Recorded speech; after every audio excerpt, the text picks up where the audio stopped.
10:11. Vamos a proceder a escuchar la exposición de los especialistas que hemos invitado. Es importante señalar que esta Comisión de Constitución, como lo hemos dicho en otras ocasiones, se reúne de manera ordinaria los martes, y lunes y viernes lo que hace es escuchar opiniones de distinguidos especialistas sobre diferentes temas. Como primer punto, en el orden del día, vamos a contar con la presencia del doctor Jorge Luis Cáceres Arce. Él es vicerrector académico en la Universidad Católica de Santa María de Arequipa, con el doctor Cristian Guzmán Napurí, especialista en Derecho Administrativo, Económico y Derecho Constitucional, y con el doctor Ángel Delgado Silva, especialista en Derecho Constitucional. Ellos nos van a exponer diversas opiniones sobre los proyectos de ley que versan sobre la ampliación del mandato y reelección de gobernadores regionales y alcaldes. Como se sabe, actualmente el mandato es de 4 años y no hay posibilidad de reelección. Y tenemos proyectos de ley que plantean ampliar el mandato y que se pueda reelegir. Voy a dejar en el uso de la palabra al doctor Jorge Luis Cáceres Arce. Debo señalar que además de ser el actual vicerrector académico en la Universidad Católica Santa María, él es vicepresidente de la Asociación Peruana de Derecho Constitucional y autor de diversas publicaciones sobre la materia. Estuvimos con él en el Congreso Internacional de Derecho Constitucional que se realizó precisamente en la ciudad de Arequipa hace poco. Le agradecemos su intervención y lo dejamos en el uso de la palabra. Muy buenos días, don Hernando Guerra García, presidente de la Comisión de Constitución y Reglamento del Congreso de la República, señoritas y señores congresistas, señor doctor Ángel Delgado Silva, colega Cristian Napurí. Les agradezco la posibilidad de permitirnos intervenir el día de hoy. Los saludo desde Arequipa. Muy bien, y nos han pedido que comentemos estas 9 iniciativas legislativas que han sido presentadas por distintos parlamentarios de bancadas y de distintas regiones del país. 6 parlamentarios han planteado la posibilidad de reformar nuevamente la Carta Constitucional e incorporar la reelección para las autoridades locales y regionales. Son los congresistas Héctor Acuña, Norma Yarrot, Víctor Flores, Arturo Alegría, Patricia Juárez y don José Arriola. Y otros 3 parlamentarios no solo han planteado la reelección por un periodo inmediato, sino también ampliar el mandato local y regional a 5 años, que son los parlamentarios Libardo Tello, Alfredo Pariona y doña Patricia Chirinos.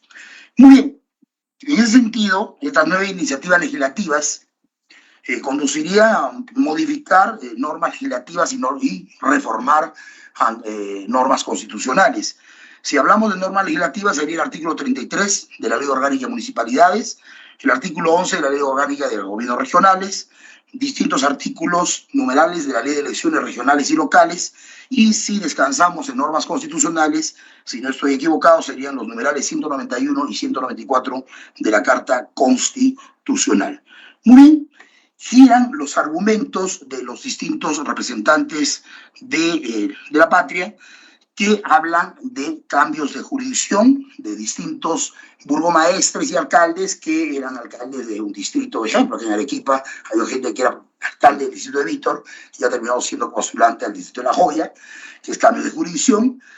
Hablan de que se procede el producto de esta no reelección de autoridades locales y regionales, alcalde, distrital, provincial o regidor, o el caso del gobernador, vicegobernador o consejero regional, le impide pues por ir a un siguiente periodo inmediato, y una limitación a la voluntad ciudadana, y que también, por supuesto, limitación al ejercicio de la autonomía de la voluntad electoral. Si nos remontamos al análisis de los 12 textos constitucionales que tiene la vida republicana, y yo la verdad se los digo con todo aprecio, mi calidad de profesor universitario, tengo ya más de 25 años en el ejercicio del nivel de pre-posgrado, tanto en la Católica Santa María, como también ejerzo en la Academia de la Magistratura el dictado del curso de constitucional. revisemos las constituciones peruanas y no hay esta limitación, salvo en la Carta del 93. Bueno, de la reforma, ¿no? De la reforma que viene de diciembre del año 2018, que limita la reelección no solo para las autoridades locales y regionales, sino también para los parlamentarios, que no la comparto, definitivamente no la comparto. Y la demostración está sobre la mesa, mis queridos caballeros y señoritas, miembros de esta comisión y quienes nos están, por supuesto, acompañando, que son los académicos Delgado Silva y Napuri. No la comparto porque los porcentajes de quienes han sido reelectos como alcaldes, como autoridades regionales y congresistas no vayan más allá del 20%. Y la decisión de la ciudadanía, sabia o no sabia, del vecino equivocado o errado, establece que no más allá del 20% de las autoridades locales y regionales son las reelectas. Pero considero que tampoco podemos ir a un periodo ilimitado de reelección, es una reelección eterna. Si hablamos de algunas jurisdicciones, sean distritales o provinciales, en este caso hay que ir poniendo arquetipos para entendernos, tenemos experiencias de alcaldes distritales que han sido exitosos en esas jurisdicciones distritales de menor presupuesto o en su defecto de una menor población, pero cuando han llegado a ser autoridades provinciales no han cumplido con la envergadura del cargo o con las expectativas ciudadanas. Yo digo tal, hemos tenido alcaldes provinciales que han sido 5 veces alcaldes distritales, como mi amigo Simón Balbuena, o don Fernando Ramírez Alfaro, que fue 2 veces alcalde de Pacoarpata, que hacía el distrito antes que se divide en dos distritos con Bustamante y Rivero en Arequipa, que fue 2 veces alcalde de Pacoarpata, llegó a ser alcalde de Arequipa, luego fue también diputado, pero como alcalde provincial no tuvo pues una brillante gestión. Y así seguimos con otros alcaldes que podemos ir revisando en otras jurisdicciones también de otras provincias, de otras regiones. Y esta limitación conlleva, ejemplo, también lo que la Constitución de 1920 lo permitió, la llamada Constitución de la Patria Nueva, la engendrada por Augusto Belisario Leguín Salcedo, y que tuvo como filósofo de la Constitución a un arequipeño, a un don Mariano Hilario Cornejo, Mariano H. Cornejo, y también inspiradores a Javier Prado, a Javier Prado y a otros destacados juristas y políticos de la época, y que ahí incorporaron la figura de que los extranjeros podían ser autoridades ediles. Bueno, Michel Azcueta, de origen hispano, llegó a ser burgomaestre de Villa El Salvador en 2 periodos, si no me equivoco, en Villa El Salvador, y aspiró también alguna vez al sillón de Lima Metropolitana. Aquí en Arequipa hemos tenido a don Ulrich Reich, de origen alemán, que fue un brillante alcalde elegido por la población en la década del 60, cuando don Fernando Belaúnde, en su primer gobierno, instauró las elecciones municipales y él fue elegido como tal y cumplió una buena labor.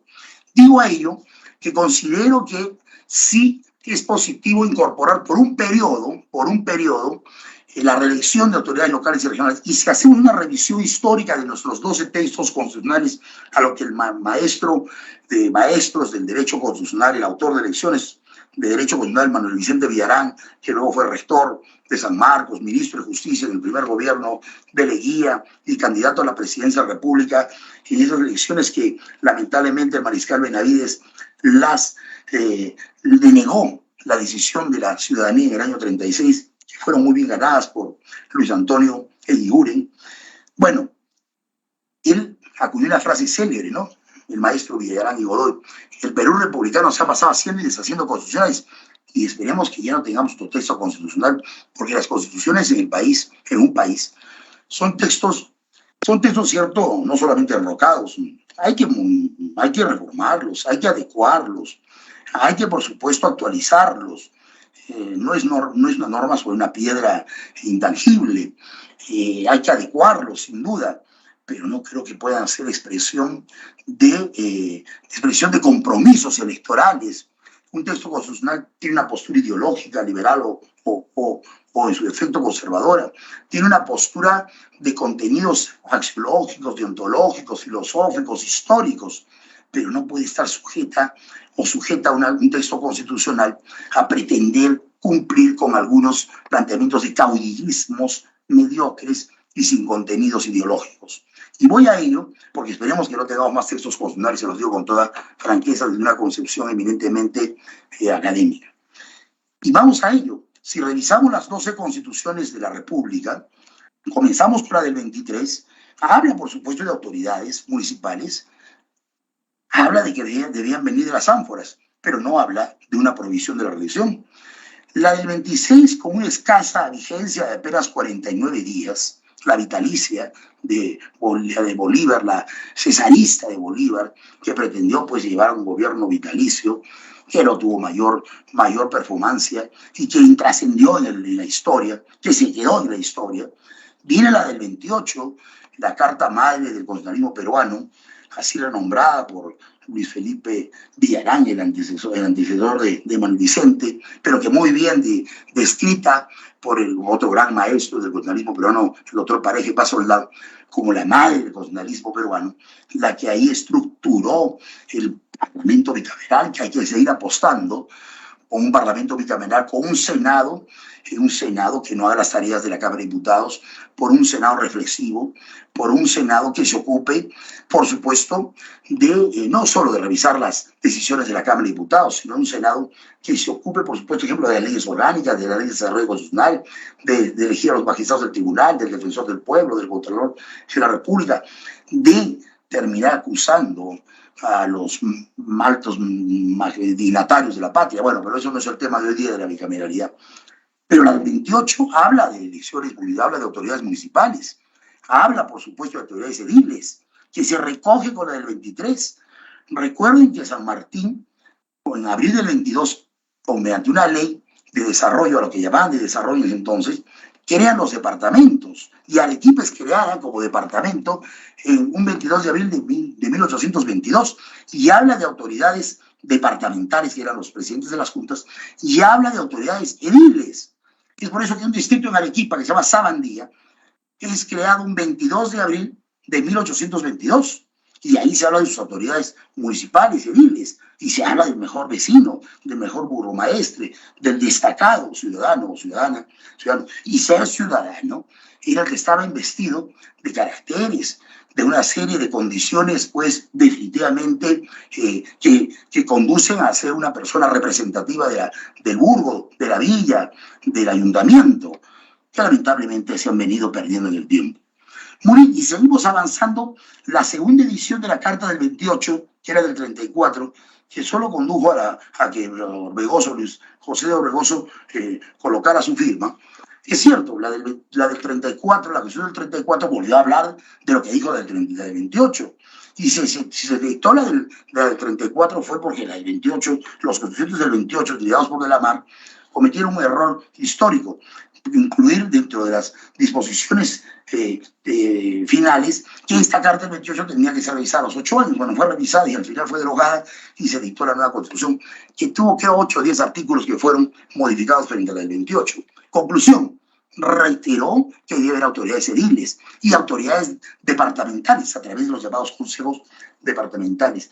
Llegamos a la Constitución de Huancayo, liderada, estructurada, inspirada por el primer presidente de origen cusqueño, el mariscal Agustín Gamarra, la del 39, que sí esa varía la denominación de autoridades municipales y los cambios los varía por los intendentes de origen y de influencia y de inspiración hispana.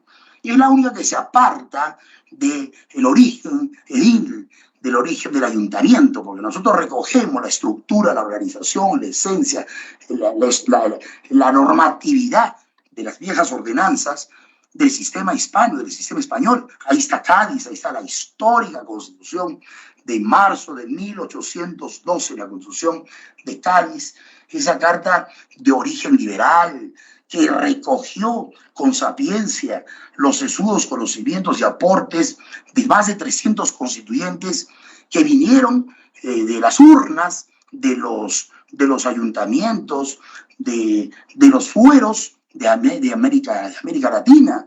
Por el Perú estuvo don Vicente Morales Duárez, que fue el fundador del Colegio de Abogados de Lima y que llegó a presidir las Cortes. Por Arequipa, don Mariano de Rivero, que fue secretario de las Cortes. Dionisio Inca Yupanqui y otros 6 célebres constituyentes que fueron elegidos por el Virreinato del Perú y que fueron parte de las Cortes. Y ahí se escuchó escuchó a todos los sectores liberales y conservadores y al final primó la postura de los liberales, y es por eso que el rey Fernando VII tuvo que terminar promulgando una constitución que es cierto que tuvo una vigencia jurídica, podemos decir de 4 años de vigencia, me refiero en su tiempo, como norma aplicable, pero que históricamente hasta el día de hoy tenemos que aplaudir sus aportes valederos, sus aportes institucionales, y uno de ellos, el ayuntamiento hispano. De ahí viene la estructura de sus ordenanzas, que hasta hoy están vigentes. Hablan de las ordenanzas del Cabildo, las ordenanzas de Toledo, bueno, etcétera, etcétera, etcétera. Hablaban de la estructura de sus instancias de gobierno, hablaban de la alcaldía mayor y de la alcaldía menor, hablaban del consejo edil, hablaban de las autoridades ediles, hablaban de los viejos síndicos, que hoy día ya no existen, pero que hasta la Ley Orgánica de Municipalidades de 1852, que tuvo una larga vigencia hasta 1980, perfecto, hablaba de los síndicos, que eran funcionarios que colaboraban con los regidores, antes llamados concejales, a cumplir fielmente la función de fiscalización en mercados, en las llamadas ferias, y que trabajaban de la mano con los llamados policías municipales, que hayan sido sustituidos por la labor de los serenos. Y seguimos avanzando históricamente, encontramos las famosas constituciones promulgadas y también derogadas por Ramón Castilla, y ahí encontramos a la de 1856 y la de 1860. Esa liberal, la del 56, por su esencia, por su gallardía, por su hidalguía, eminentemente liberal, la de 1856. Bueno, pues es la que apostó por la libertad de religión, por la libertad de culto, y es la que habló por primera vez del sometimiento de las fuerzas militares, es decir, del militarismo al civilismo, y es la que inspira a los Pardo y luego a los Prado, pero fundamentalmente a Pardo, a Manuel Pardo de Lavalle, que fue el fundador del primer partido político, el civil, que era contrapuesto al militarismo, ¿no? El partido civil. Muy bien. Conclusión, la del 56, que es cierto que tuvo apenas 4 años de vigencia, pero que es una de las constituciones con mayor trascendencia histórica, institucional, y que creo que junto con la de 1828 y a mi opinión con la de 1979, se merecen estar en el peldaño, en el estatus, merecen estar, yo creo, en el nivel de llamarse constituciones políticas, porque nacen y encuentran un sustento plebiscitario, un sustento de un respaldo constituyente de la ciudadanía, y no encuentran, pues definitivamente, inspiraciones de caudillismos civiles y militares.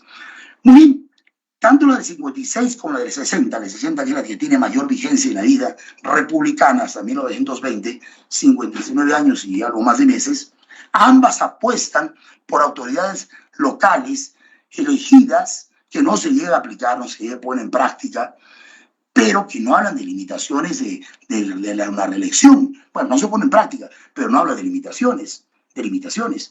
Luego encontramos la primera constitución del siglo pasado, la del centenario, la de Augusto Belisario Leguía y Salcedo, que ya saben ustedes, el hombre por segunda vez es elegido. La primera vez que es elegido en el año 8 es con el apoyo del Partido Civil, es decir, de los Pardo, José Pardo y Barredo, el hijo del gran fundador del Partido Civilista. Él fue, al final, lo llama a ser ministro de Hacienda a Leguía en su primer gobierno, entre 1904 y 1908, lo incorpora al Partido Civil.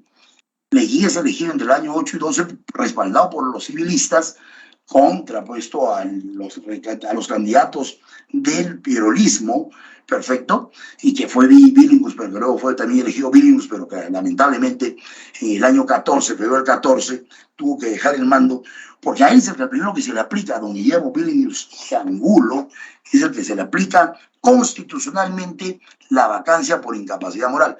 Hay que revisar ahí muy bien el relato que hizo de forma brillante y minuciosa un hombre que se fue muy temprano, que habría sido muy valedero hoy para reflexionar frente a algunas opiniones tan mediocres y carentes de aporte sesudo y de aporte, yo creo, maduro, como fue nuestro gran amigo Pedro Planas. Ahí hay que revisarlo a Pedro Planas Silva. Bueno, pues Billingham se fue en febrero del 14 por pretender disolver el Congreso inconstitucionalmente.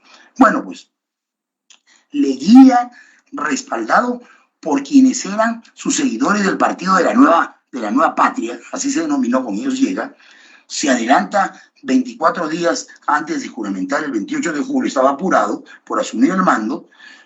Es un golpe de Estado del presidente electo al presidente constitucional, a José Pardo Barreda, lo saca de Palacio de Gobierno el 4 de julio del 19, y muy bien, disuelve el Parlamento, interviene el Poder Judicial, convoca un referéndum que se lleva a cabo en diciembre del 19, y bueno, pues, y se dicta la nueva Constitución que entra en vigencia desde enero de 1920. Y la Carta de 1920 es una carta que enumera una serie de derechos políticos, de derechos sociales, de derechos educativos, de derechos culturales, de derechos laborales, de derechos sindicales. Recoge mucho del colonialismo mexicano, el colonialismo social, donde está la fuente y las raíces del colonialismo social, la de Querétaro, la vigente, Carta de Querétaro de febrero del 17. Muy bien, pero no los garantiza los derechos sociales. Y el tema de los derechos políticos incorpora el derecho de las damas a poder elegir y ser elegidas, pero que no se aplica.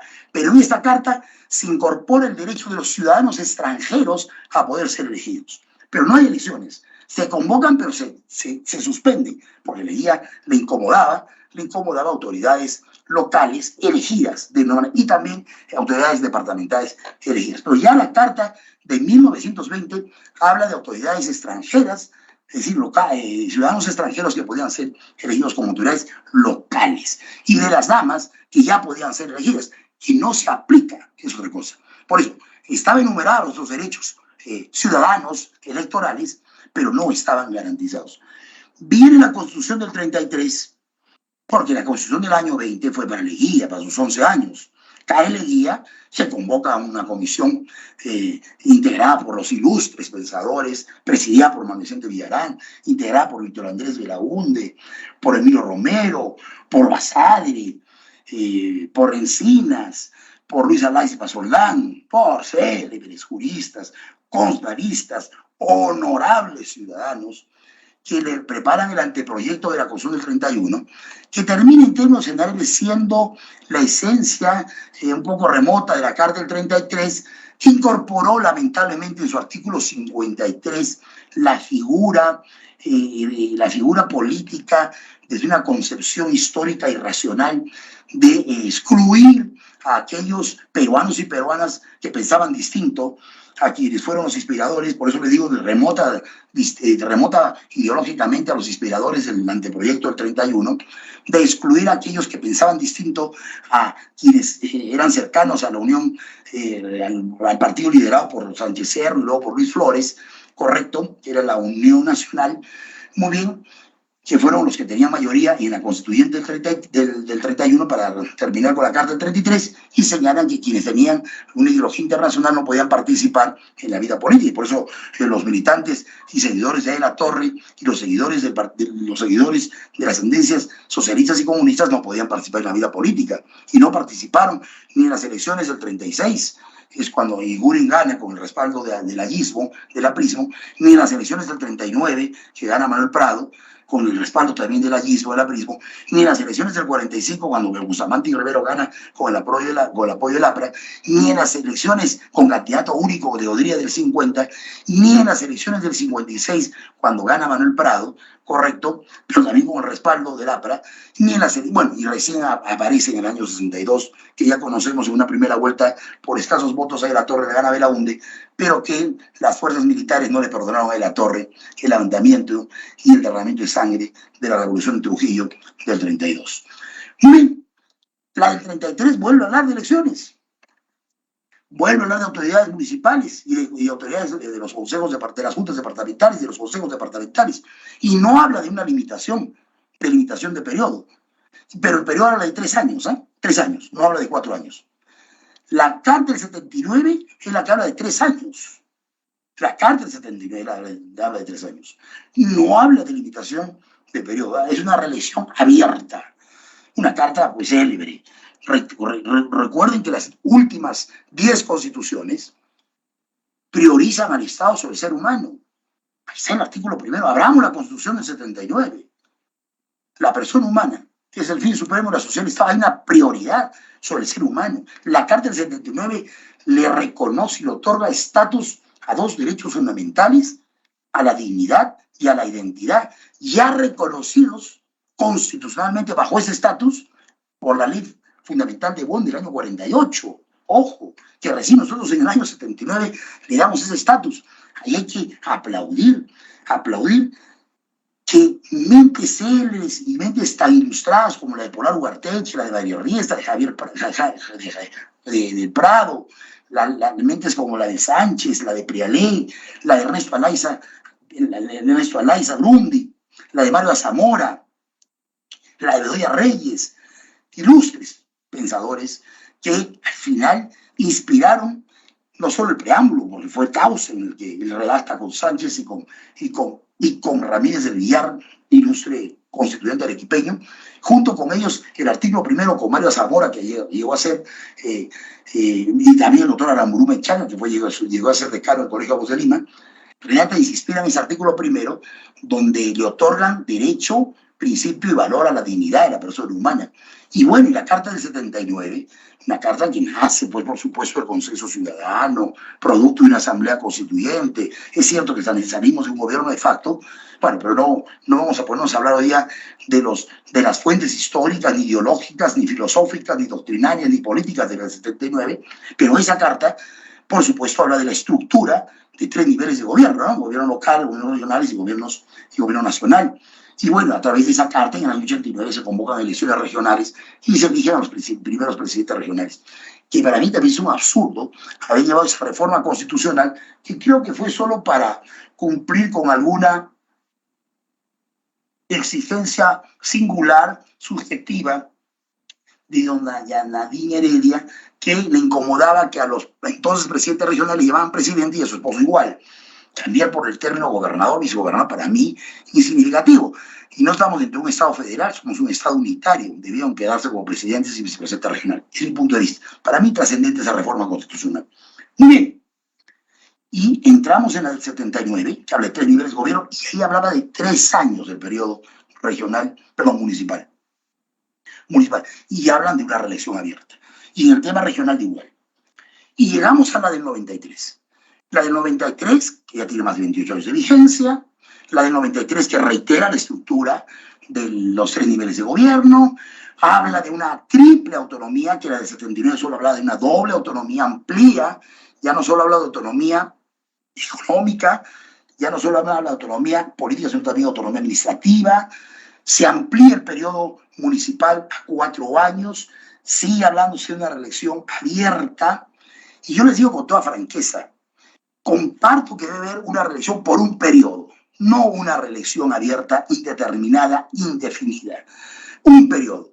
Porque ahí encontramos alcaldes, regidores, concejales, consejeros, gobernadores, vicegobernadores, ya con experiencia, con trajín, con una buena mochila, transparente, correcto, pero gente que ya, un regidor que puede ser alcalde, un alcalde distrital que puede ser alcalde provincial y luego gobernador, o ese alcalde distrital que en 4 años no ha podido cumplir con las metas y objetivos porque fue escaso, producto de los recursos, o producto del centralismo, o producto de la desactivación del CND, o producto de la mediocridad que vive el país, de la vida política, o de un gabinete que ya tiene más de 75 ministros, o producto del entorpecimiento de la vida política que vive el país hoy día, expresión de carencia de calidad política, de falta de escuela política, de ausencia, de orfandad ideológica con la que vive el país, con todo respeto, señores congresistas, perfecto, pero eso vive el país, y eso yo lo escucho de la vida universitaria, eso lo escucho de mis alumnos.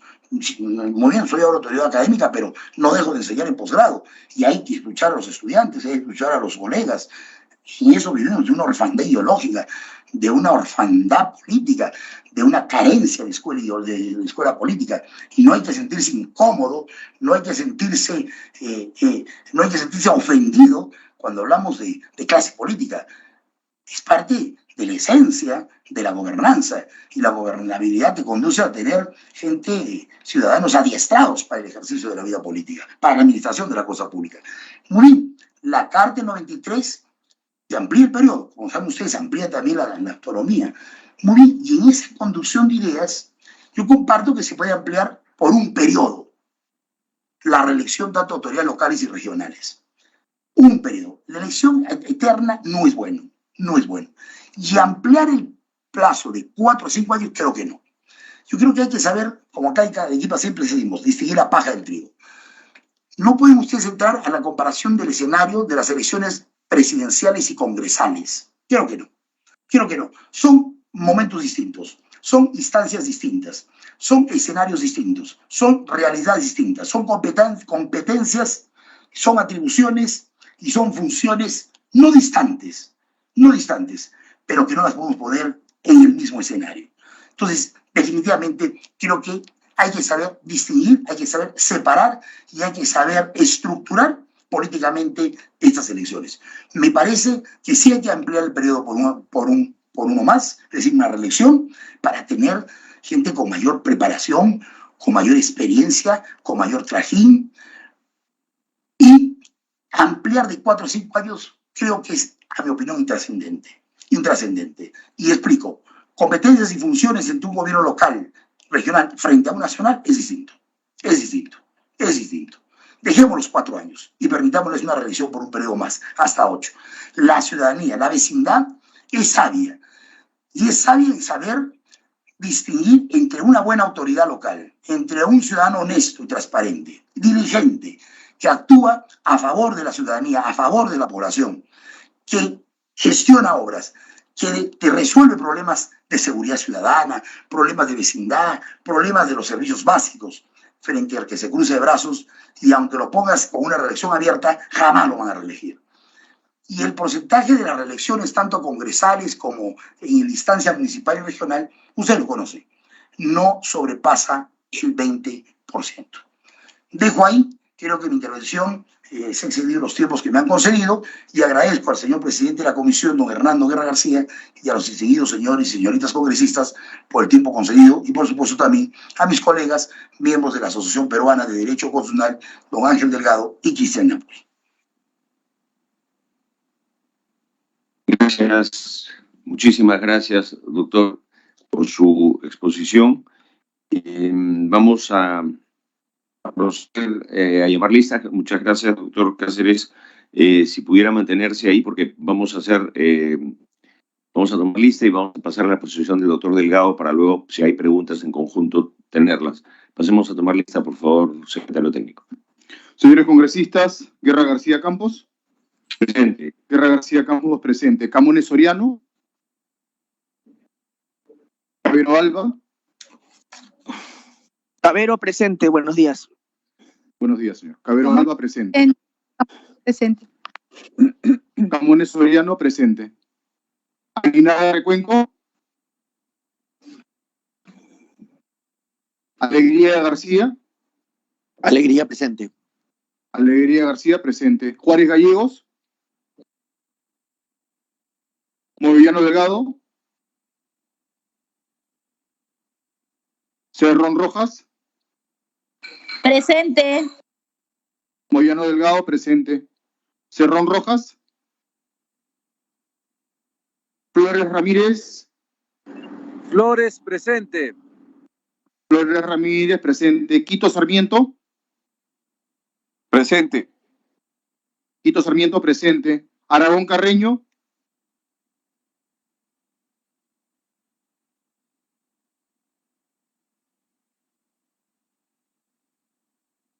López Ureña.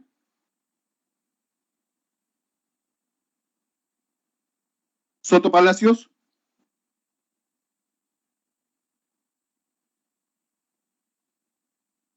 Salvana Cavides.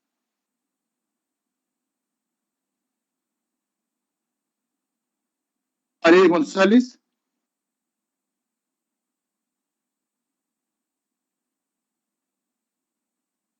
Tacuri Valdivia. Tacuri Valdivia, presente. Tacuri Valdivia, presente.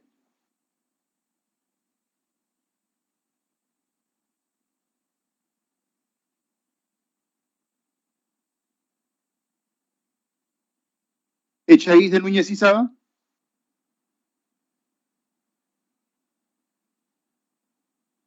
Muñante Barrios. Tudela Gutiérrez. Presente. Tudela Gutiérrez, presente. Valer Pinto.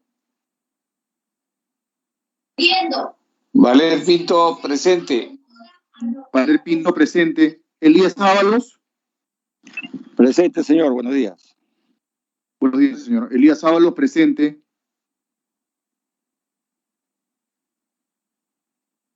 Luque Ibarra, de licencia. Geriore.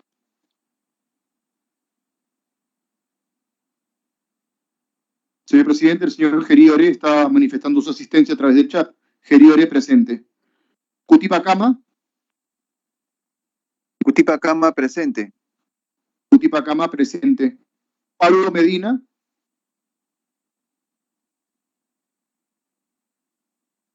Segundo llamado de lista, señor presidente, a los miembros titulares de la comisión.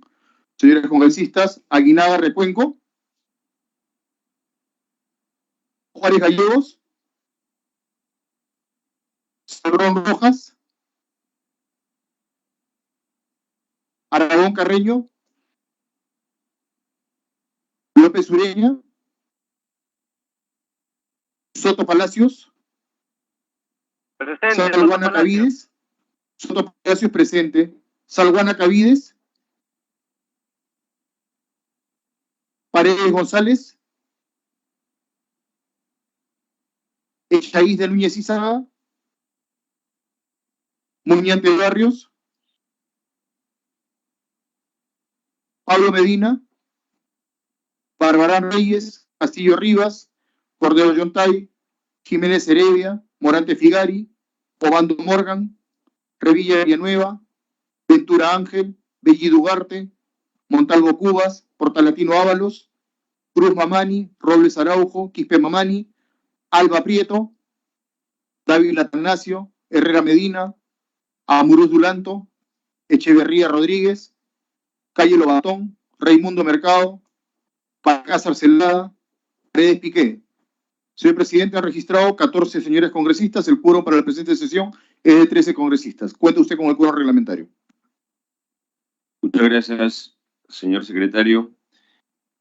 Vamos a escuchar ahora la participación del doctor Ángel Delgado. Vamos a invitarlo a hacer el uso de la palabra. ¿Aló? Sí. No aparecen. ¿Le escuchan ahora? ¿Me escuchan? ¿Aló, doctor Delgado? Sí. Ya. Entonces ya estamos. Bueno, empezamos. Entonces, en primer lugar. Estamos escuchándolo, doctor. Sí, atención. Ya, en primer lugar, mi saludo, señor presidente, señores miembros de la Comisión de Constitución. Para mí es muy grato poder participar en esta sesión y expresar algunos puntos de vista sobre la materia que convoca a la Comisión para hacer alguna reforma constitucional en materia de levantar los mecanismos de reelección o no y de ampliar o no el mandato de los alcaldes y regidores. En primer lugar, yo quería, por supuesto, en aras a ganar tiempo, apoyarme en lo dicho por mi colega, el doctor Cáceres, el cual ha hecho una amplia explicación, ha hecho una trayectoria, ha hecho un viaje por las diferentes constituciones a lo largo de los 2 siglos, y yo entonces me apoyo en eso para decir lo siguiente. Esta discusión sobre la posibilidad de reelegir o no a los miembros del Consejo Municipal, a los miembros de las municipalidades, a las autoridades municipales, y el tema de la duración de su mandato son 2 asuntos que están íntimamente vinculados. En consecuencia, para efectos de la exposición, yo voy a tratar de integrar ambos aspectos porque creo que son el verso y el anverso de la misma moneda, de la misma situación. Entonces, para poder entender un poco el por qué tenemos las instituciones con este régimen, creo que hay que hacer efectivamente un poco de historia. Y creo que el punto de partida es sin duda la puesta en vigor de la Constitución de Cádiz de 1812, que como ustedes saben, tuvo vigencia en el Perú hasta el momento en que se produjo la independencia. Y no solamente eso, sino, salvo Lima y algunos departamentos del norte, la Constitución gaditana va a tener vigencia en todo el territorio que era controlado por el virrey La Serna desde el Cusco. O sea, para que vean ustedes la importancia. Incluso le digo a mi colega que cuando ha establecido la creación de algunos distritos, eso se hizo bajo la Constitución gaditana y no bajo la Constitución del año 23, que es nuestra primera carta propiamente republicana. Bueno, entonces el punto de partida para entender un poco este asunto de la reelección y los mandatos es la Constitución gaditana, que desarrolla un modelo en el texto constitucional que algunos autores han denominado el modelo gaditano. El modelo gaditano está basado en la electividad permanente de las autoridades y además con una duración de 1 año y, por supuesto, una reelección que se hacía indefinidamente. Ese es el origen de este modelo. ¿Contra qué insurge Cádiz en materia municipal, en materia de los gobiernos locales? Contra la tradición del antiguo régimen. Ustedes saben que las municipalidades llegan a nuestra América y al Perú con el hecho de la conquista, pero a mediados y finales del siglo XVII, por carencias financieras de la corona allá en España, empieza a darse una práctica de venalidad de cargos, o sea, los cargos públicos, imagínense ustedes, se ofertaban y se subastaban y se vendían a los mejores postores. Eso hizo que a nivel de los cabildos, en las principales ciudades, hubiera un grupo de regidores que tenían el carácter de regidores perpetuos. Imaginen, regidores perpetuos que habían adquirido en un momento determinado y esto se heredaba inclusive como un derecho adquirido. Esto en el Perú, en España y en otras partes de América. Y si ustedes quieren profundizar en el tema, les recomiendo que lean el libro del historiador Guillermo Loman, que se llama Los regidores perpetuos de Lima, y vean ustedes las personas, las tradiciones, la aristocracia, que tenía, digamos, una suerte de control del cabildo de la ciudad capital del virreinato. Bien, contra las regidurías perpetuas insurge el modelo de Cádiz, y lo que plantea en primer lugar es el principio electivo para todos los cargos municipales, ¿se dan cuenta? Y además, el principio electivo está acompañada por consultas que se hacían cada año en el mes de enero. Ahí viene la tradición que a partir del 1 de enero funcionan y se eligen a las autoridades municipales, pero con una rotación sumamente corta y veloz de apenas 1 año. Y entonces, en esa lógica, siendo periodos muy cortos de 1 año, como ustedes comprenderán, la reelección era una premisa supuesta, implícita, en tan cortos periodos de tiempo. Pero el modelo gaditano tiene además otras características. Es un modelo no estatalizado, y yo quisiera explicar aquí. Recoge una tradición francesa del llamado poder municipal, que fue trabajado por un ministro francés, Turgot, ¿no?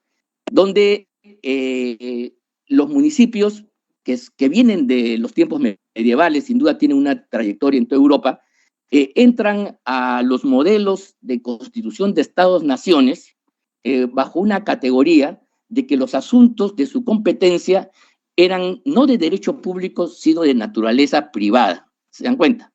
Y entonces se permitía un poco armar la cuadratura del círculo en tiempos en los cuales la concepción era un Estado unitario con una sola autoridad y la existencia de gobiernos locales. ¿Cómo conciliar, digamos, estructuras que venían del antiguo régimen, ¿no? En el antiguo régimen las municipalidades sí tenían prerrogativas, tenían derechos, pero como ustedes conocen, los regímenes, las monarquías del antiguo régimen, antes de las grandes revoluciones burguesas de fines del siglo XVIII, comienzo del XIX, digamos, eran estructuras altamente descentralizadas un mosaico de soberanías, en verdad, ¿no?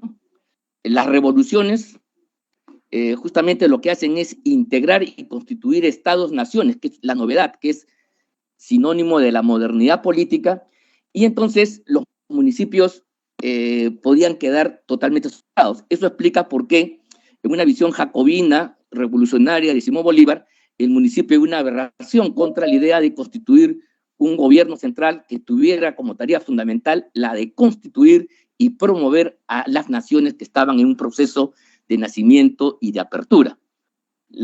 Todo lo que eran gobiernos descentralizados, intermedios, entre los municipios, resultaban estorbos. Pero la fórmula francesa, que está en la Constitución francesa de 1791, establece pues una mecánica en la cual los municipios tienen un valor importante porque además habían cumplido en el antiguo régimen la tarea de asumir reivindicaciones contra el autoritarismo y contra la prepotencia que podría venir de las coronas.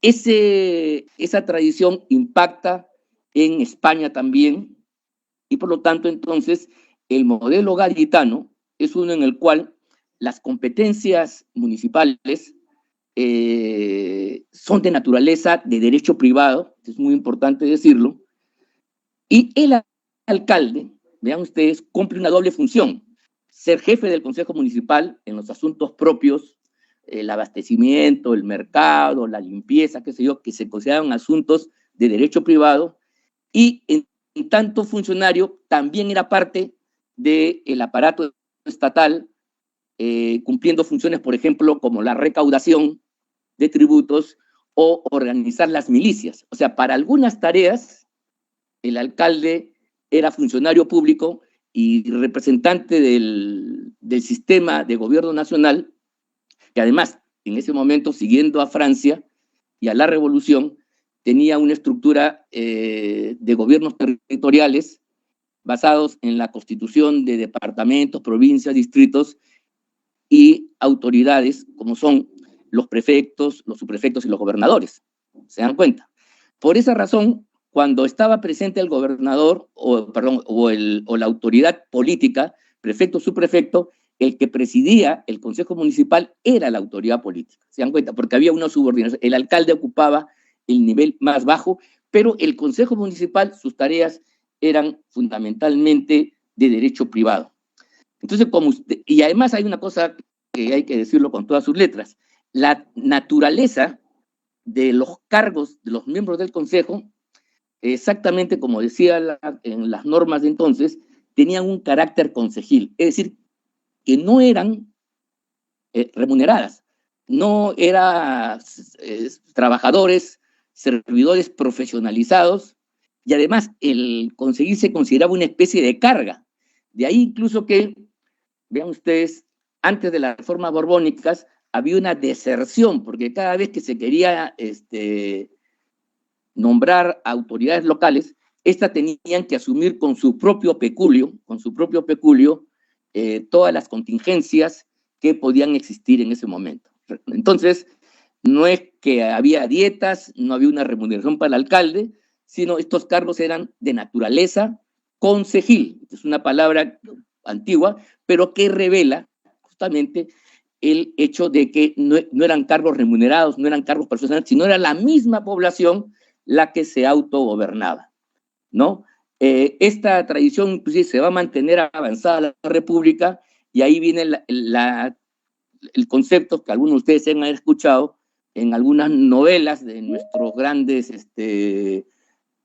digamos, literatos que han hablado de las costumbres de vecinos notables.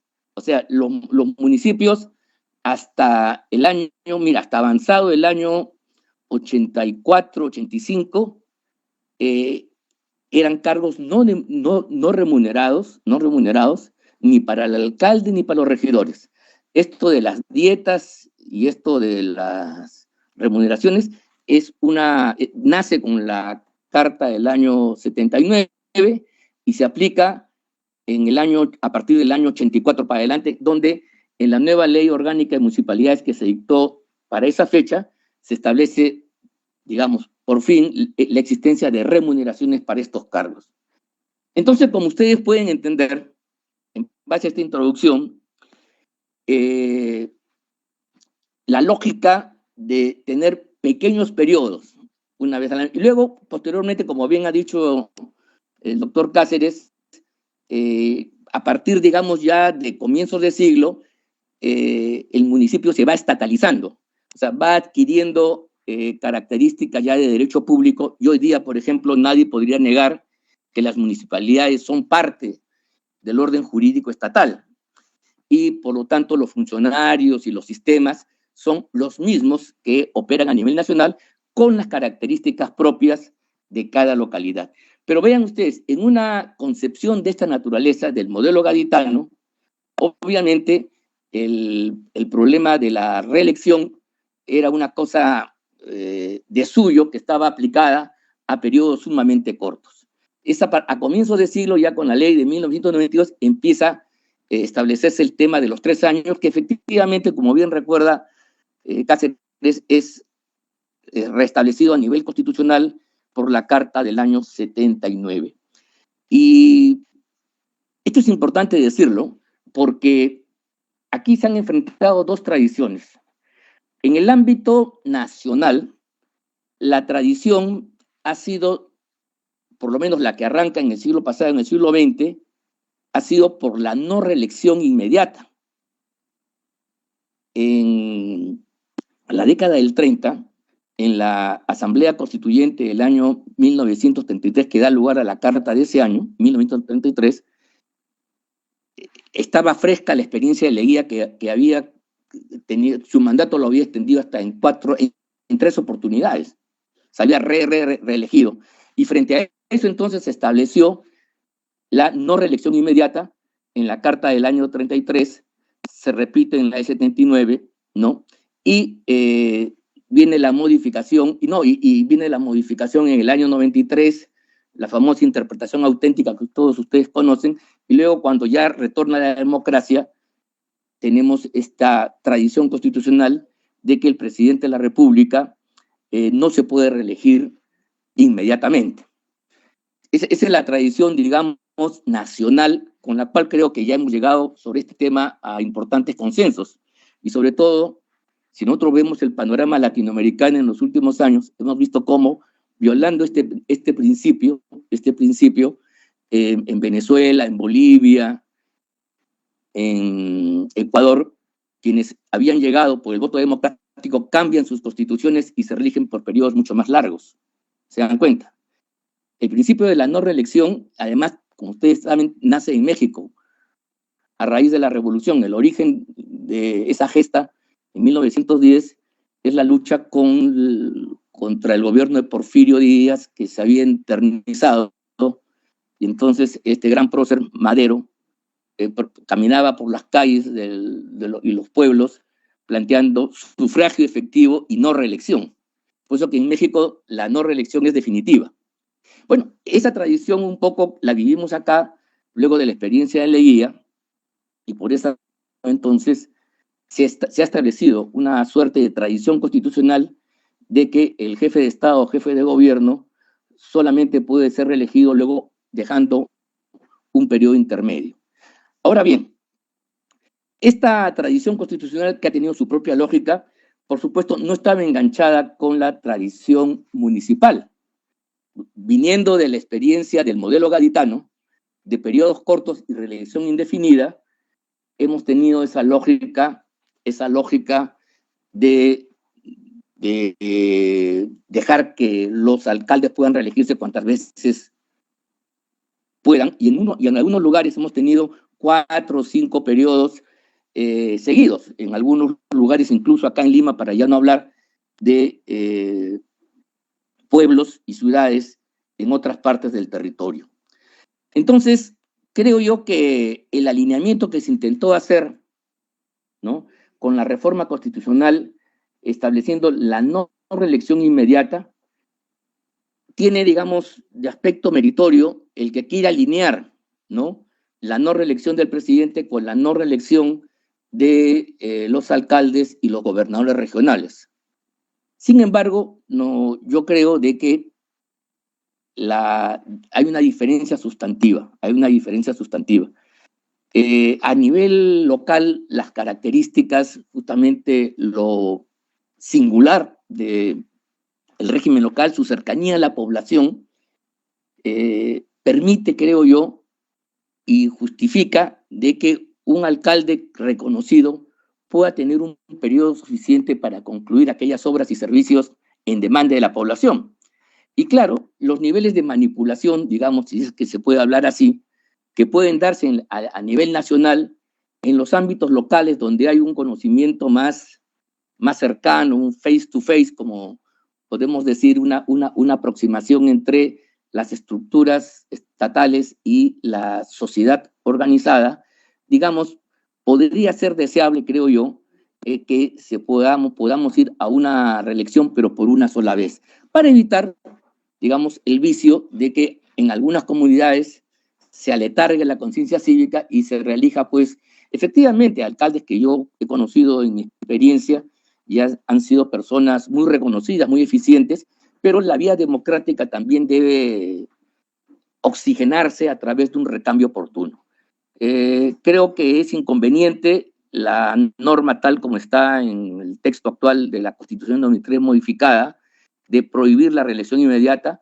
Creo que debe corregirse, y ahí coincido plenamente con el doctor Cáceres, en el sentido de que se pueda permitir una reelección y a partir de ahí ya no, o sea, que no se permita, que no se dé la reelección indefinida o sucesiva sin fin. Pero bien, si estamos en esa tesitura, en esta actitud, obviamente no debemos plantear nosotros un incremento del número de años. Durante mucho tiempo, en la experiencia municipal, 3 años se consideraban importantes y entonces se le daba al alcalde oportunidad de poder ser elegido.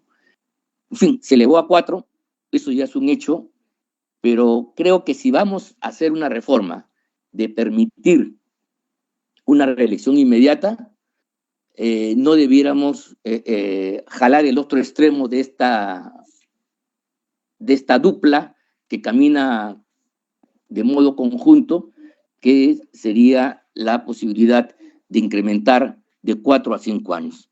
Yo sobre el particular considero que 4 años es importante. ¿Por qué? Porque hay que darle a los pueblos la oportunidad de que puedan renovar sus autoridades. Y si estas por alguna razón resultan deficientes o negativas, vean ustedes, mejor que las vacancias, mejor que los procesos de revocatoria del mandato, que tienen consecuencias, es la posibilidad que el pueblo elija por un periodo corto sus respectivas autoridades, ¿no? Entonces, por esa razón, yo considero, coincido con lo dicho por el doctor Cáceres, en el sentido de que sí, creo que es saludable para la vía democrática y para la vía municipal, permitir que los pueblos puedan elegir por una vez más a sus respectivos alcaldes, ¿correcto? Ahí no de modo indefinido, sino por una sola vez más, ¿no? Y en segundo lugar, considero que si esta reforma la vamos a hacer, no deberíamos hacer otra que puede tener un signo contradictorio, como es ampliar el mandato. ¿Me explico? Ampliar el mandato se podría, digamos, sostener como una tesis si dejamos intocada el tema de la reelección. O sea, si se va a prohibir todo tipo de reelección, podría ser racional, creo yo, ese es el espíritu de los decretos, de los proyectos que se han presentado. Bueno, ampliemos entonces el mandato para que el burgomaestre, el alcalde, tenga un tiempo suficiente para poder desarrollar alguna obra de naturaleza sustantiva, sobre todo en aquellos lugares donde la labor edilicia pues es compleja. Entonces, para sintetizar y coincidiendo con lo dicho con mi amigo el doctor Cáceres, amigo y colega, decir sí, creo que sería conveniente poder ir a una reelección inmediata por una sola vez, dejar un periodo donde los pueblos elijan a otras autoridades y eso sí, creo que debemos mantener el periodo de 4 años. Hacer ambas cosas en simultáneo, no sé si ustedes advierten, estimados congresistas, presidente, puede ser contradictorio. Son mensajes contradictorios. Ok, permitamos que haya una reelección, ¿correcto? Pero no incrementemos los mandatos. O sea, una cosa como que no camina con la otra. Recuerden que en el modelo gaditano sí, pues porque los periodos eran de 1 año. Después se ha ido incrementando, 2, 3 años, ¿correcto? Entonces ahí la reelección pues tiene sentido ante periodos tan cortos. Pero ya 4 años es un periodo suficiente, creo yo. Se corrige y se le da la posibilidad a los pueblos de que puedan mantener a su alcalde un periodo más, hasta ahí nomás, luego que venga el paréntesis correspondiente, pero eso sí, no creo que eso coincida con la necesidad de ampliar el mandato. Olvidemos que ya no estamos ante el modelo gaditano, esto ya el municipio se ha estatalizado, es parte del Estado, son gobiernos locales de estructura descentralizada, es una lógica completamente distinta a la que se hizo a comienzos del siglo XIX, con estas innovaciones que trajeron la modernidad política, ¿no? Con la Constitución de 1812, la Constitución de Cádiz.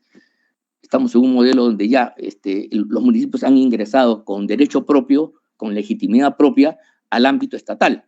Y por esa razón, entonces, me parece bien que se alineen con las otras estructuras de poder, pero con las características propias que siempre tienen los gobiernos locales. Muchas gracias, señor presidente. Muchas gracias, señores congresistas. Muchísimas gracias, doctor Delgado. Quiero subrayar que el doctor Delgado es un destacado abogado municipalista y también especialista en Derecho Constitucional, es decir, tiene esta doble condición, además de profesor universitario. Queremos agradecerle al doctor Delgado y darle la palabra al doctor Cristian Guzmán Napurí, que nos acompaña acá. Él es también especialista en Derecho Administrativo y Económico y Derecho Constitucional por la Universidad Católica del Perú y la Universidad de Zaragoza en España. Buenos días, doctor Napurí, Guzmán Napurí, le damos la palabra.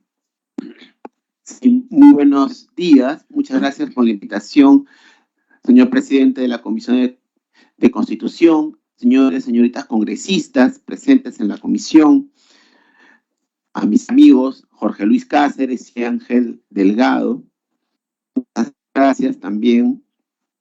Y he escuchado atentamente la exposición de ambos, me parece sumamente interesante lo que ambos han señalado, porque es un tema relevante, porque hace algún tiempo hubo pues una reforma controvertida proveniente de un conjunto de opiniones relevantes sobre el tema. Hubo un grupo de trabajo incluso para la reforma política que propuso algunas, digamos, iniciativas con las cuales en verdad no estaba de acuerdo, y una de ellas era la prohibición de la reelección tanto de autoridades municipales como de autoridades regionales.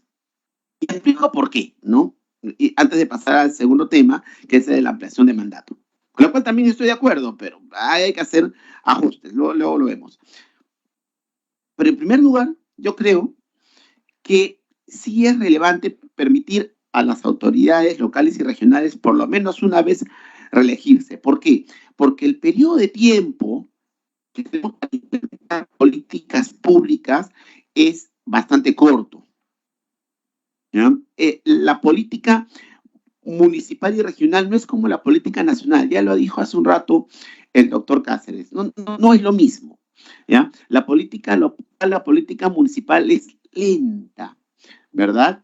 No obstante estar más cerca del ciudadano, es lenta además porque, y también lo vamos a conversar luego, los especialistas en gestión pública son quienes quieren ejecutar con mayor premura, están más en el gobierno nacional que en los gobiernos locales y regionales, es la verdad, porque también los sueldos y las remuneraciones, algo que también hemos conversado la vez pasada que estuvimos por acá, los sueldos y las remuneraciones son sustancialmente mayores en el ámbito del gobierno nacional que en el ámbito de los gobiernos locales y regionales. Entonces, la atracción del talento en materia de gestión pública es mayor en el gobierno nacional, a lo cual hay que agregar, ¿ya?, que desafortunadamente los especialistas en gestión municipal y regional no abundan, ¿no?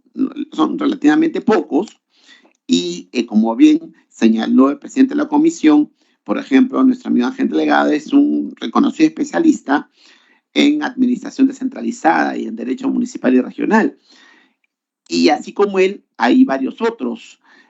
A quienes nos gustan estos temas, pues los tratamos y los vemos con regularidad, pero desafortunadamente no hay hiperabundancia, ¿no?, de especialistas en el tema que puedan ser reclutados por los gobiernos locales y regionales y que vayan conociendo y que conozcan también con la experiencia estos aspectos, a lo que acompañamos, como hemos dicho, las dificultades en términos remunerativos, en términos de compensaciones. Entonces, ¿qué ocurre?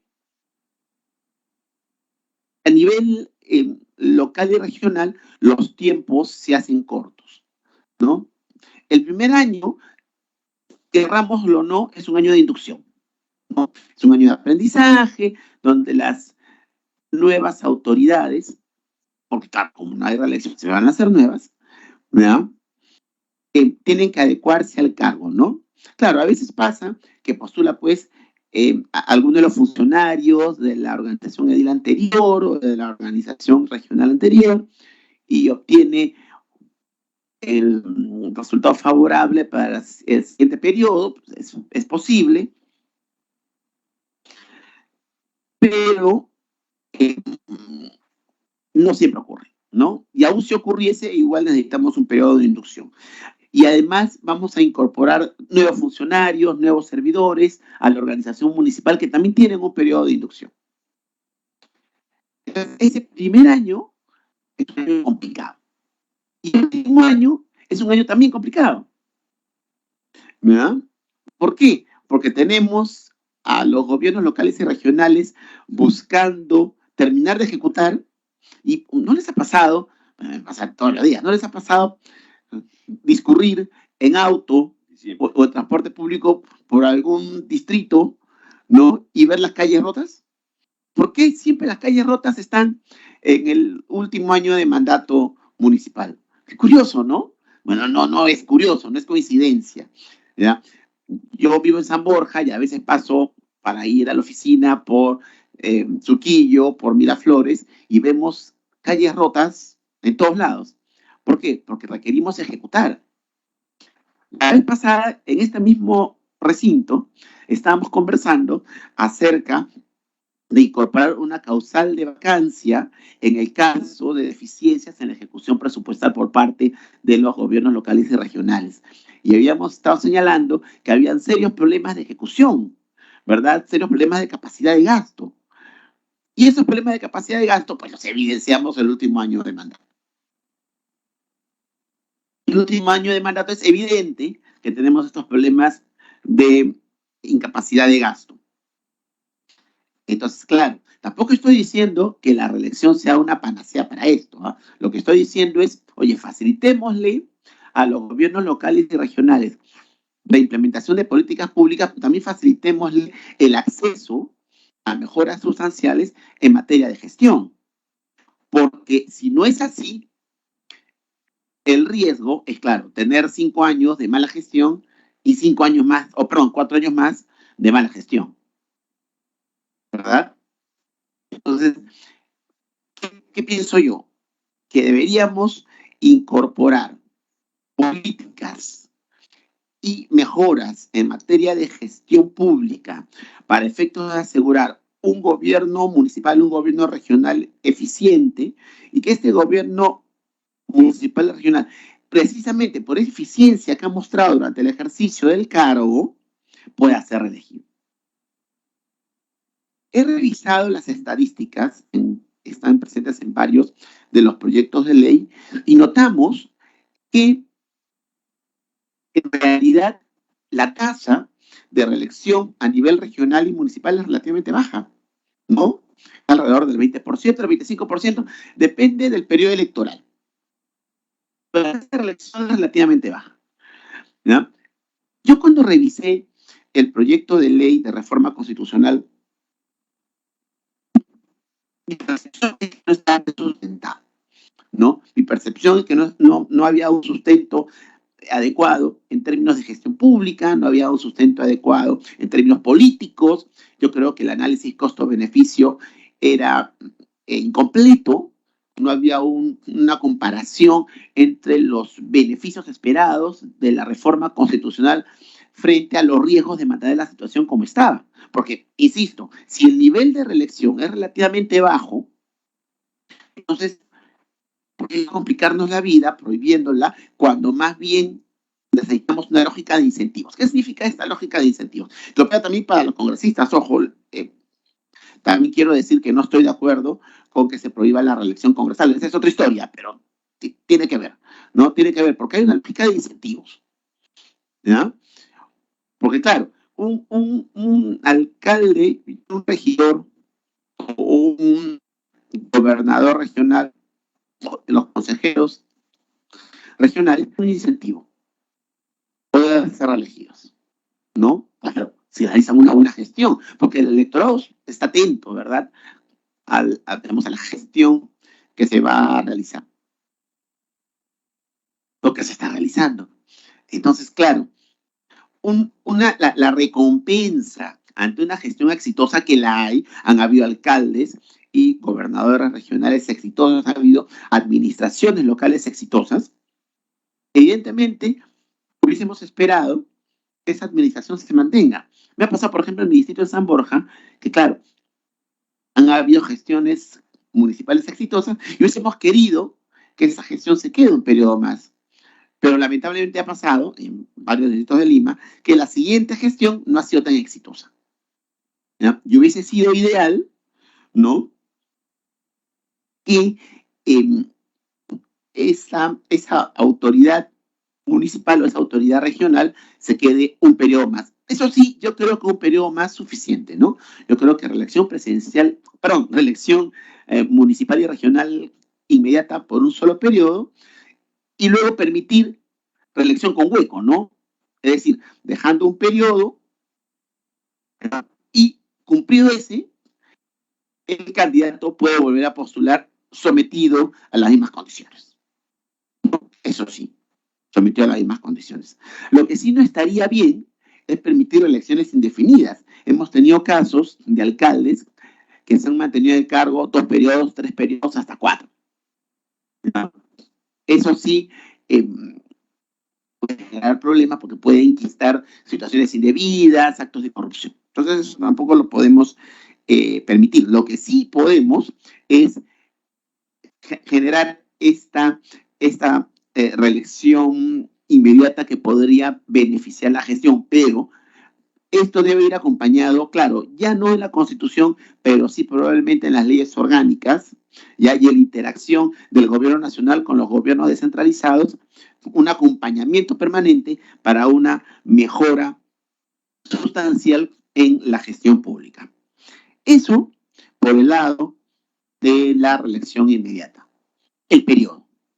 Yo siempre digo que los periodos de gobierno son un tanto, no quiero utilizar el término arbitrario, pero digamos 4 años, 5 años, 6 años, es relativo, ¿no? Podrían ser 4 años y medio, ¿no? Podrían ser 5 años y medio, no sé, ¿no? Si ustedes peinan el planeta, van a ver que hay periodos presidenciales, de 4 años, hay periodos presidenciales de 5 años, hay periodos presidenciales de 6 años. Por ejemplo, en Estados Unidos, como bien sabemos, el periodo presidencial es 4 años, susceptible de reelección, con lo cual hay muchos presidentes que se han quedado 8 años, pero muchos presidentes que se quedan solamente 4.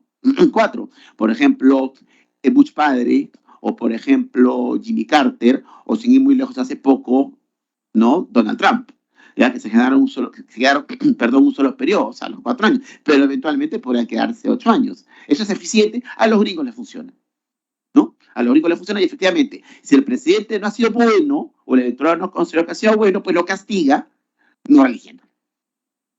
¿no? Pero claro, a los gringos les funciona ese periodo porque además la política gringa es sustancialmente diferente, ¿no? Además tenemos esta figura de la renovación cada 2 años, tanto de la Cámara de Representantes como del Senado, etc. Hay periodos presidenciales de 6 años, por ejemplo, el caso de México. El caso de México es bien interesante. Ahí no hay reelección presidencial nunca más. O sea, quien es presidente en México gobierna esos 6 años y no se reelige nunca más. ¿No? Bien interesante, ¿verdad? En el Perú tenemos 5 años sin reelección presidencial inmediata, lo cual me parece que está bien. Ahí sí, a mí me parece que está bien, porque tenemos malas experiencias con la reelección presidencial inmediata, y además yo creo que 5 años está bien, ¿no? Yo creo que 5 años para un presidente, yo creo que está bien porque tiene tiempo para implementar políticas públicas, ¿verdad? Entonces, sería razonable ampliar el plazo de gobierno, de alcaldes, de regidores, de gobernadores regionales, de consejeros regionales. Tiene sentido. Nuevamente, los plazos de gobierno pueden ser arbitrarios, ¿no? O pueden no estar definidos con una lógica política, una lógica de gestión, una lógica de análisis costo-beneficio que sea adecuado. Pero ¿qué pasa aquí? ¿No? Insisto, el primer año es un año de inducción, ¿no? Y el último año es un año de apuros, de ejecución, de preocupación.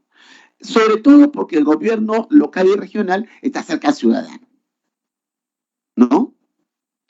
Y sufrimos, pues, los pobres contribuyentes, los pobres vecinos, con todos los problemas de ejecución de los gobiernos locales, ¿no? Por ejemplo, en Punta Negra, años estaba ejecutándose una obra que era una especie de bulevar, ¿no? En la entrada del distrito, ¿no?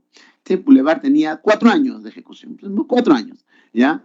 Y además nosotros veíamos en la consulta amigable del MEF que está presupuestado, y bien caro además, costó como 1.300.000 soles, me parece caro para un bulevar que tenía 4 banquitas y algunas cosas más, ¿ya?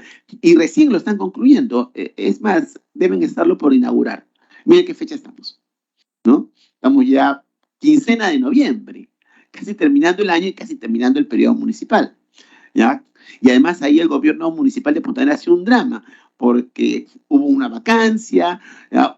Uno de los alcaldes falleció de COVID, de verdad un drama el gobierno municipal de Punta Negra. Entonces eso afecta a la ejecución sin duda.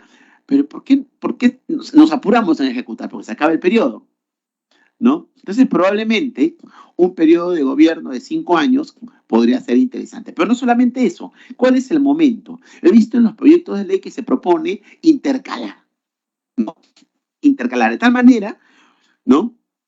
Por ejemplo, si las elecciones generales, ¿verdad?, son el año 2026, lo ideal, por ejemplo, sería que las elecciones municipales y regionales sean en 2028, y a fin de año, ¿no es cierto? Porque las elecciones generales son en abril y las elecciones municipales y regionales son en octubre.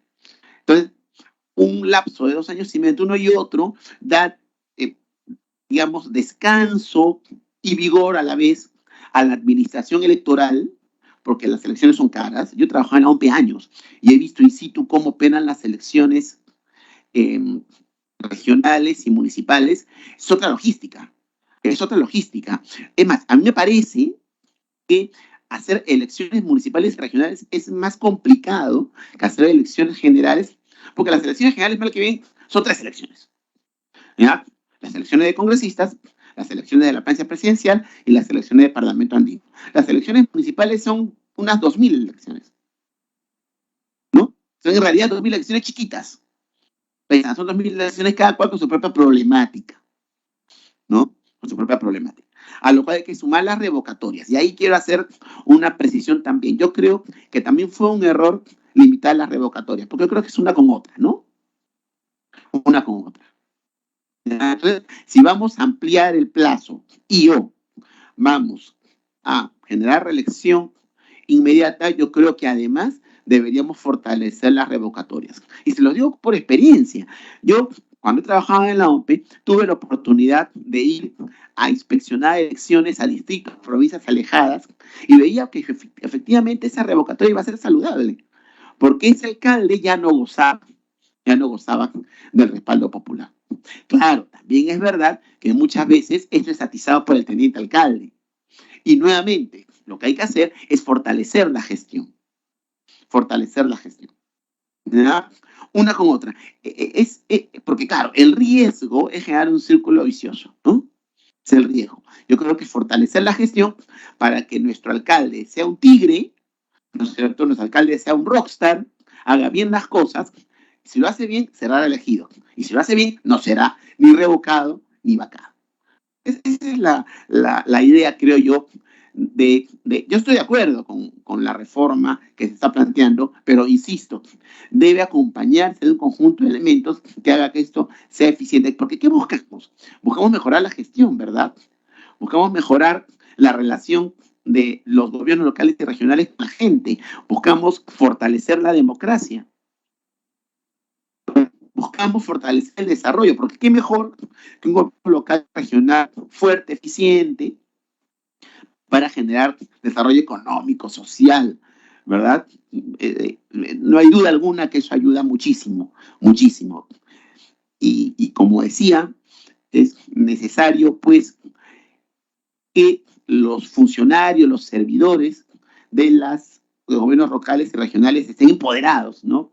Y para eso, también lo dijimos la vez pasada, yo lo repito, y lo tengo por escrito, es necesario fortalecer incluso las compensaciones, las remuneraciones. No es posible, pues, que un alcalde siga ganando 4.000, 5.000 soles.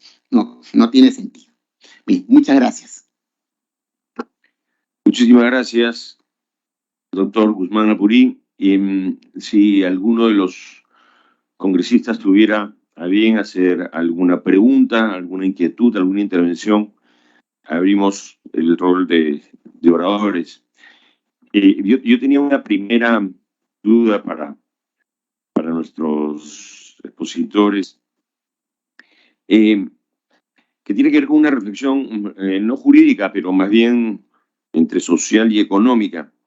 Y parto de uno de los términos que utilizó el doctor Delgado. Él señaló que poco a poco los municipios se han ido estatalizando, ¿no? Es decir, de ser una suerte de junta de notables, de vecinos con iniciativas privadas, ha ido pasando a ser un ente más del gobierno estatal. Desde ese punto de vista, los municipios además han extendido sus potestades, sus injerencias sobre las transacciones de los ciudadanos, transacciones económicas, de propiedad. Pueden, yo siempre digo, hacer quebrar el emprendimiento de toda una vida de alguien por cerrarlo arbitrariamente o por iniciar una obra y dejar 3 o 4 meses una avenida completamente cerrada, y 3 o 4 meses es algo que no aguanta el pequeño restaurante que tenga alguna persona. Tienen además presupuesto, y en los casos donde están en regiones de canon tienen considerables presupuestos. Estos pueden convertirse en incentivos perversos también para poder buscar y continuar en el poder de un ente, pues, que tiene abundantes recursos. Yo recuerdo haber ido a municipios en la selva del Cusco, por ejemplo, en el Chari, si no me equivoco, no en Pichari,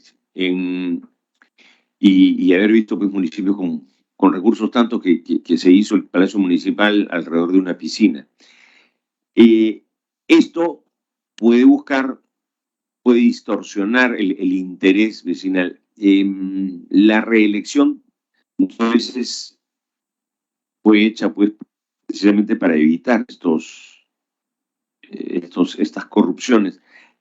¿qué puede a la par ponerse, puede fortalecerse el tema de revocatoria, sabiendo también que hay el peligro de estas revocatorias que también hemos visto a lo largo y ancho del país, ¿no? Que es el teniente alcalde el que promueve la revocatoria del alcalde. Entonces, allí, fuera de mirar solamente el tema de reelección, ¿qué otro consejo o qué otra mirada podrían darnos para poder poner coto un poco a estos peligros, ¿no? No sé si alguno de ustedes quiera intervenir.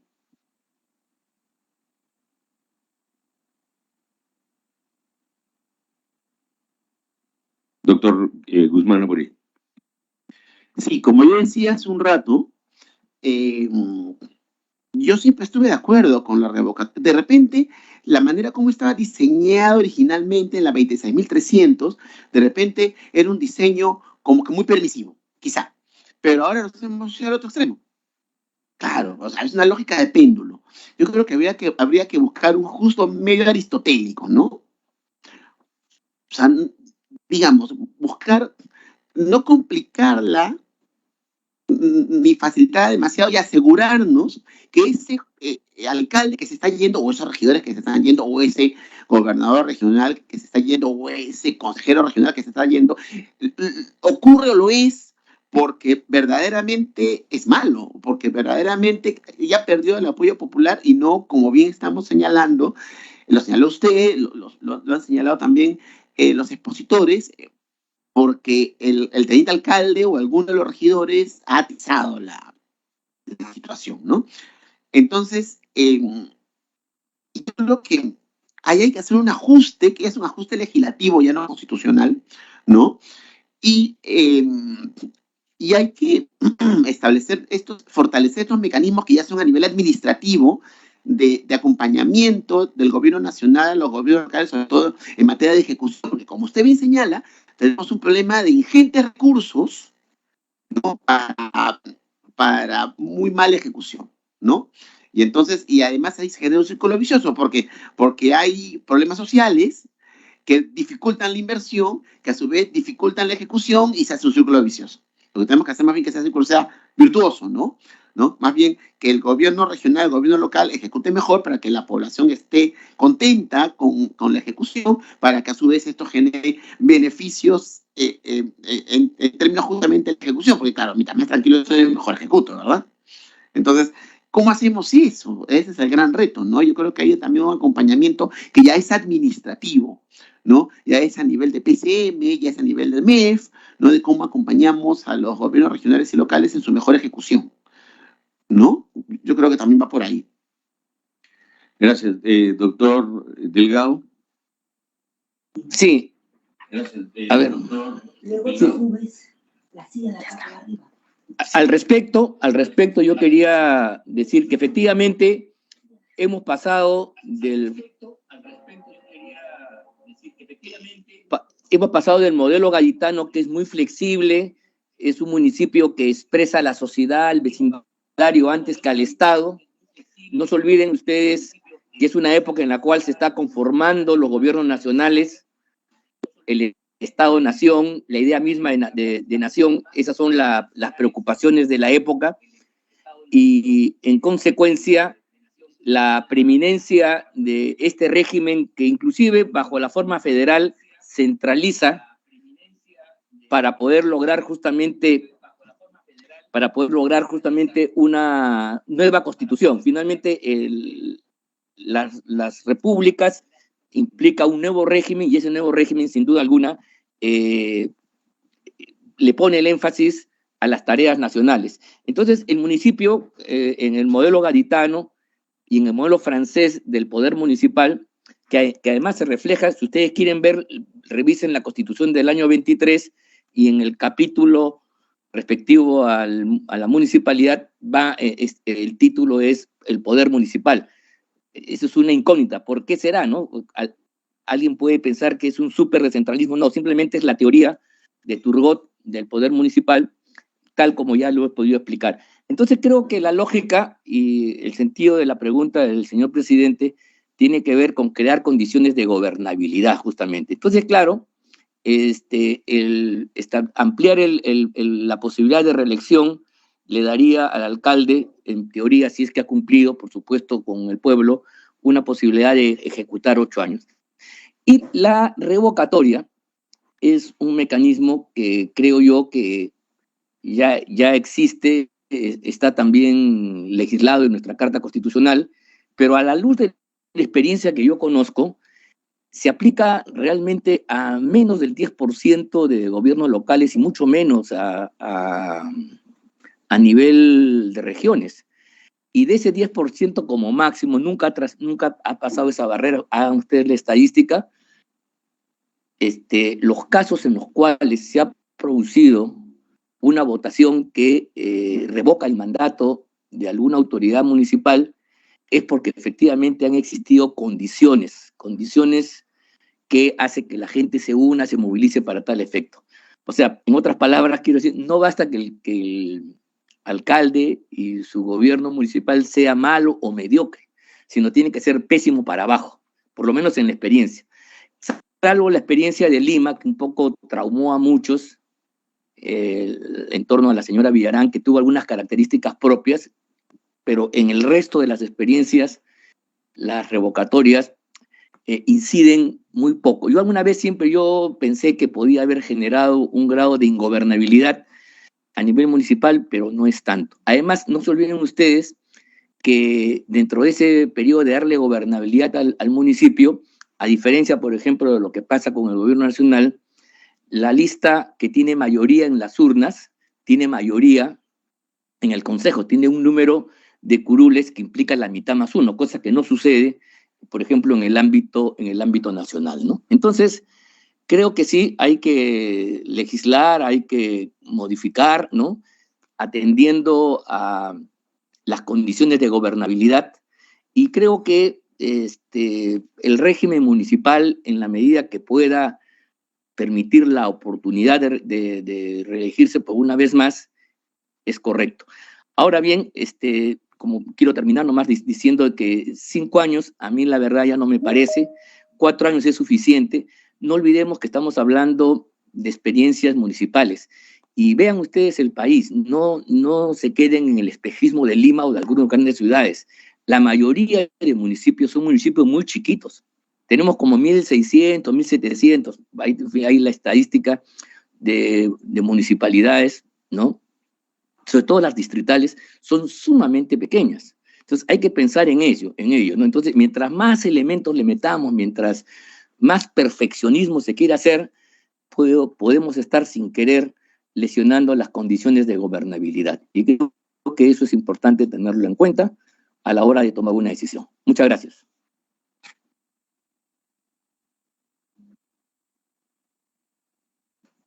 Muchas gracias, doctor Delgado. Si tuviésemos alguna otra pregunta, inquietud. Bien.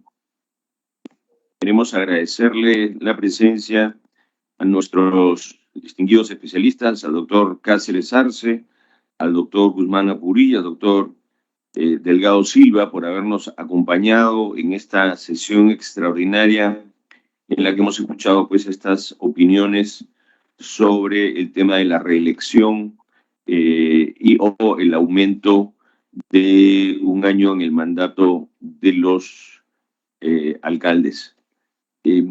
Quiero agradecerles nuevamente, y siendo las 11:44, se solicita la dispensa del trámite de sanción del acta para ejecutar los acuerdos adoptados en esta sesión. Si no hay oposición, los damos por aprobados. Cerramos siendo las 11:44 de la mañana. Muchísimas gracias. Señor presidente, congresista Illich López, solamente para pedirle que puedan registrar mi asistencia. López, por favor. Muchas gracias. Sí, solamente para... Sí, está registrada, congresista López. Muchas gracias. Que tenga buen día. Gracias. 15 minutos para que empiece lo otro. Ya está bien. Debes correr de aquí para allá, caramba, ¿cómo es posible?